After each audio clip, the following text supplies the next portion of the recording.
يا صباح الفل والجمال على أحلى اخوات وأحلى صحاب، يا رب تكونوا كلكم بألف خير، وحشتوني جدًا، جدًا. فيديو النهارده عايزة أقول لكم هتستفادوا منه جدًا، خاصةً اللي عنده رُكنة زي حالاتي كده ومتضايق منها أو عايز يغيّر فيها. فالفيديو دوّة هيفيدِك جدًا، جدًا، لإن الرُكنة دي إحنا هنحوّلها لرُكنة modern شيك جدًا، ورُكنة كده زي بتاعة اليومين دول. فإن شاء الله يعني تابع معايا التفاصيل كلها في الفيديو دوّة، هاشرح لِك أنا عملت إيه وكذا. بُصّوا بقى دوّة شكل كده الرُكنة بتاعتي قبل ما أودّيها للراجل اللي هو هيحوّلها لي لرُكنة مودرن. بُص ده الشكل بتاعها، هي بقى لها عندي 10 سنين، بصراحة اتهلكت معايا يعني، فكتّر خيرها كده. فقُلنا بقى كده حبّيت إن أنا أصوّرها قبل عشان طبعًا تشوفوا الفرق بين قبل وبعد. الرُكنة كان حالها متدمّر، الرجول بتاعتها كانت متكسّرة، القماش بتاعها كان بَهت من كتر الغسيل فيها. فبصراحة يعني إيه، ما كانتش خلاص كده يعني حلال عليها إن هي تتغيّر. فأنا مش بِعتها، لأ أنا غيّرتها أو جددتها. هنا بقى نيجي بقى هنا ده التجديد، دي بقى الرُكنة بتاعتي اللي هي إيه، بعد التجديد أو بعد التغيير. ده شكل الرُكنة بتاعتي الجديدة بقى، هنقول عليها رُكنة جديدة، مش هنقول عليها بعد التجديد، لأ إحنا هنقول كإن اشترينا رُكنة جديدة. بُصّوا شكلها عامل إزاي، شكلها modern جدًا، قيّم جدًا، وحلو جدًا، وده طبعًا بالنسبة لي، يعني هي بُصّوا كل واحد وله ذوق، ممكن حد يختلف معايا في الذوق، بس أنا بصراحة ما اختلفش عليها أبدًا، لإنها طبعًا كل حاجة أنا مختاراها فيها من حيث القماش، من حيث كل حاجة في الرُكنة أنا اللي مختاراها. لا عندي حتى الخداديات بأشكالهم، بألوانهم، بأحجامهم، أنا برضه اللي مختاراها. فبصراحة عاجباني جدًا.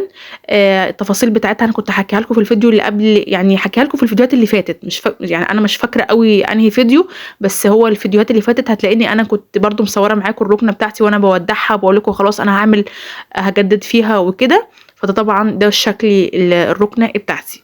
بُصّوا المنظر بتاعها تحفة جدًا. القماش بتاعها نوعه كتان. طبعًا هو الكتان له أنواع كتير، بس طبعًا أنا جِبت الدرجة الأنسب ليّا، كان حلو جدًا، وجِبت الدرجة دي لإن طبعًا الكتان بيستحمل معاكِ وبيعيش معاكِ ومش بيبهت ولا بيجيّر ولا بيتبهدل بسرعة زي الأقمشة اللي هي التانية زي القطيفة، زي الأنواع بقى اللي طالعة في السوق اليومين دول. فبصراحة أنا سألت كذا حد قال لي الكتان يعني ألطف وأنضف خامة تستحمل معاكِ بقى إيه لعب. بس أنا طبعًا لأ هاحافظ عليها، مش هتكون زي ديكِ أبدًا، الأولانية اللي أنا ودّعتها، يعني هي نفس الرُكنة بس يعني إيه بعد ما جددتها يعني. فطبعًا دي شكلها. أنا برضه قُلت لكم أنا عاملاها بالقسط في الفيديو اللي أنا كنت حاكية لكم عن الرُكنة، كنت برضه قُلت لكم عاملاها بالقسط وكل شهر ماشية بمبلغ ثابت متفقة معاه، يعني جوزي متفق مع الراجل بمبلغ يعني ادّينا له مُقدّم وكل شهر هندّي له حاجة. فبالتالي كده حكيت كل التفاصيل، يعني زي ما قُلنا القماش كتان، عاملاها قسط مش كاش، لإن طبعًا الكاش بيفرق والقسط بيفرق، بس إحنا والله عاملينها عند حد ابن حلال يعني. بس طبعًا كده إيه دوّة شكل الرُكنة بعد التجديد. نيجي بقى كده للمشتريات بتاعتنا، جِبت كده كذا حاجة، حاجات بسيطة. جِبت طبعًا الsticker دوّة عشان طبعًا دوّة هاعمله في مطبخ حماتي من تحت. طبعًا استنوا الفيديوهات الجاية بإذن الله، هتلاقوا تغيير شامل جدًا في مطبخ حماتي، وهنعمل كده شوية ديكورات وتجديدات مع بعض حلوة أوي، يعني هتبسطكم بإذن الله. لو وصلتِ بقى معايا لحد هنا حطّي لي لايك واشتركي في القناة. بُصّوا بقى هنا نيجي بقى للطابلوهات دي، عايزة أقول لكم الطابلوهات دي حلوة جدًا وسعرها مناسب جدًا. أنا لمّا كنت عايزة أشتريها أونلاين كان سعرها عامل 350 جنيه و650 جنيه وكانت نفس الstyle دوّة. فبصراحة لقيت حد ابن حلال ربنا يا رب يبارك له بيبيع بأسعار، يعني عايزة أقول لكم أسعار وهم. الطابلوهات دي دول 3 في بعض عاملين 150 جنيه. يعني بصراحة يعني سعر ولا في الخيال، ب150 جنيه ال3. وشكلهم قيّم جدًا وعنده جميع الأشكال. أنا جِبت الشكل دوّة لقيته حسيته هيبقى مناسب شوية للرُكنة بتاعتي، بما إن فيها كده لون البترولي كده، فحسيتها يعني اللي هتكون مناسبة للمنظر بتاعي، لمنظر الرُكنة عندي. فعايزة أقول لكم بقى لو أنتم عايزين اكتبوا لي في الكومنتات وأنا هادّيكم رقم الراجل تتواصلوا معاه، وعنده جميع الأشكال والجميع المقاسات اللي أنتم عايزينها.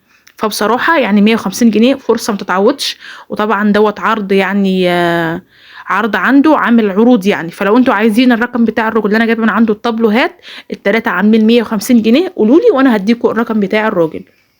نيجي بقى هنا برضو للحافظة دي، جايباها برضو من عند الراجل بتاع الطابلوهات. بصوا بقى الحافظة حلوة جدا والخامة بتاعتها جميلة. هو قال لي مش فاكرة اسمها قوي، قال لي فيوتشر ولا فيوتشي حاجة زي كده، بس انا مش متذكرة قوي بصراحة يعني.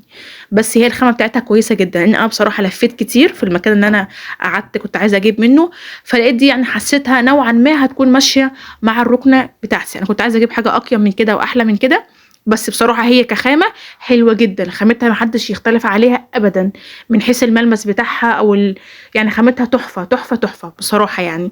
بس انا كنت عايزة اجيب شكل مختلف عن ده، ما لقيتش بصراحة ولفيت كتير.